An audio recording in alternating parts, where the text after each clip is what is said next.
मालदीव में मौजूद सरकार की हालत दिन ब दिन बिगड़ती जा रही है। एक तरफ भारत से पंगा, दूसरी तरफ संसद में नेताओं का पिटना और अब इम्पीचमेंट की खबर।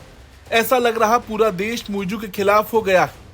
विपक्ष लगातार मौजू की सरकार के खिलाफ हमलावर होता जा रहा है और ऐसे में मालदीव जमहूरी पार्टी के नेता कासिम इब्राहिम ने मांग की है कि राष्ट्रपति मोहम्मद मौजू प्रधानमंत्री नरेंद्र मोदी और भारत के लोगों से माफी मांगे। और ऐसा तब हो रहा है जब मौजूद सरकार की हालत पहले से काफी नाजुक दिख रही है। यहाँ लगातार उन्हें राष्ट्रपति के पद से हटाने की मांग चल रही। वहीं कुछ नेता चाहते हैं कि वो भारत से और भारत के पीएम से माफी मांगे। मालदीव के एक डिजिटल समाचार आउटलेट वॉइस ऑफ मालदीव की रिपोर्ट के मुताबिक विपक्षी नेता इब्राहिम ने कहा है कि मौजू को पड़ोसी भारत के साथ रिश्ते खराब नहीं करने चाहिए। उन्होंने कहा किसी भी देश के संबंध में, खास कर जब वो पड़ोसी हो, हमें ऐसी कोई बात नहीं करनी चाहिए जो रिश्तों को प्रभावित करे।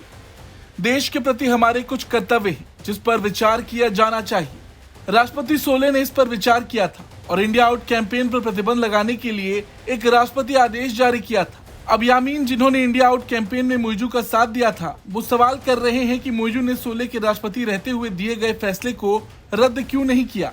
उन्होंने कहा, इंडिया आउट कैंपेन पर प्रतिबंध लगाने वाले डिक्री को रद्द नहीं किया जाना चाहिए। मैं मौजू से कहूंगा, ऐसा नहीं किया जाना चाहिए। साथ ही मैं राष्ट्रपति मौजू से भी आग्रह करता हूं कि वो चीन यात्रा के बाद अपनी टिप्पणियों को लेकर वो भारत सरकार और प्रधानमंत्री मोदी से औपचारिक रूप से माफी मांग ले। पिछले साल की शुरुआत में मालदीव के तत्कालीन राष्ट्रपति इब्राहिम सोले ने एक डिक्री पर हस्ताक्षर किया था जिसमें कहा गया था कि विपक्ष यानी मौजू और उनकी पार्टी का इंडिया आउट अभियान राष्ट्रीय सुरक्षा के लिए खतरा है। डिक्री सुरक्षा एजेंसियों को कैंपेन के बैनर हटाने और विपक्षी दलों के खिलाफ कार्रवाई करने के लिए संवैधानिक अधिकार देता है। हालांकि मौजू मालदीव की सत्ता में इंडिया आउट कैंपेन के तहत आए हैं और उनकी सरकार के आने के बाद से भारत के मालदीव से रिश्ते काफी खराब भी हुए। मौजू को चीन का समर्थक माना जाता है और देखा जाए तो मौजू अपने मंसूबों में कामयाब हुए और अब वो भारत के खिलाफ जाकर चीन के साथ अपने रिश्तों को तेजी से आगे बढ़ा रहे हैं।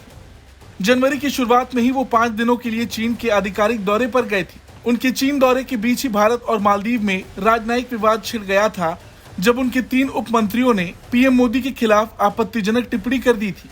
हालांकि ये बवाल खत्म ही हुआ था कि अब मालदीव सरकार के खिलाफ विपक्ष के बवाल शुरू हो गए और बीते कुछ दिनों में ये विवाद इतना बढ़ गया कि संसद में मारपीट तक देखने को मिली। खैर, इस पूरे बवाल पर आपका क्या कुछ कहना है, कमेंट करके जरूर बताएं।